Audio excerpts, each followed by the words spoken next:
the Southern District of New York, which actually was Rudy Giuliani's former office that he ran, and senior officials at the Department of Justice, so the Deputy Attorney General, the number 2 official there. And in addition, a U.S. district judge signed off on this warrant. And what prosecutors do is they set up a taint team, a separate group of investigators, law enforcement, and attorneys, and they review the documents to make sure there are no attorney-client privilege documents, no attorney work product documents, because if the agents who are actually prosecuting the case access those documents, that could disqualify them from the prosecution. So it's not unheard of, but you certainly have to go through multiple steps to get Department of Justice sign-off on a warrant like this, not to mention the normal district judge approval that you need for any search warrant. No, it's not unheard of for Michael Cohen, certainly. He had his own offices raided some years ago. And Cohen right now is talking about this, and he thinks if it actually came down to it, the former mayor would turn on Donald Trump. Cohen also says that Giuliani should start cooperating with the feds right now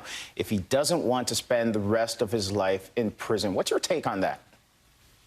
Well, Michael Cohen's interesting because he started by saying he would take a bullet for the former president, and ultimately he ended up regretting that statement, and he ended up serving 3 years home confinement. So he certainly came around. There's going to be a lot of pressure on Rudy Giuliani to flip on the former president. He's looking at a 5-year prison sentence at a minimum for the registration. And who knows what other evidence may be in those computers. They issued a grand jury subpoena for his assistant, and they got her computer as well. So we know that he's been linked to folks who have been laundering campaign contributions. Those have much more significant penalties. So to the extent that law enforcement can get leverage over Giuliani, the former president, for the former attorney for the former president, Donald Trump, cooperation is certainly a possibility.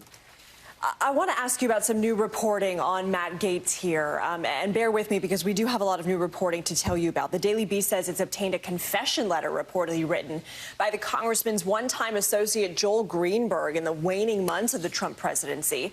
Now, NBC News hasn't obtained or seen the letter, but Greenberg reportedly wrote it, offering Roger Stone money to help him get a pardon.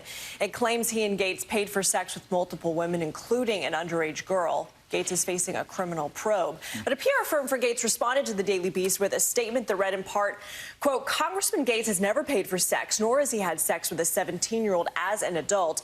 And then Roger Stone issued a statement in part saying, I made no effort whatsoever to secure a pardon for Mr. Greenberg, and I took not a dime from him or anyone else seeking a pardon here.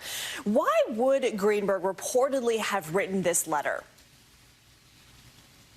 This is very damning evidence for Congressman Gaetz. I mean, the probe is getting stronger and stronger, the evidence becoming increasing, and it's probably just a matter of time before he's charged. I mean, these are similar charges to what Jeff Epstein and Ghislaine Maxwell were facing, you know, where you're talking about financial transactions involving minors, essentially sex trafficking of minors, potentially across state lines. So he's looking at a potential 20 or more year sentence in federal prison, and the evidence keeps increasing. And some of his own statements to other members of Congress have been very damning as well. So every day it seems like there's more and more evidence against the congressman, and it's going to end badly for him. Well, Neama Rahmani, thank you so much for joining us on these topics. We appreciate it. Thanks for having me. President Biden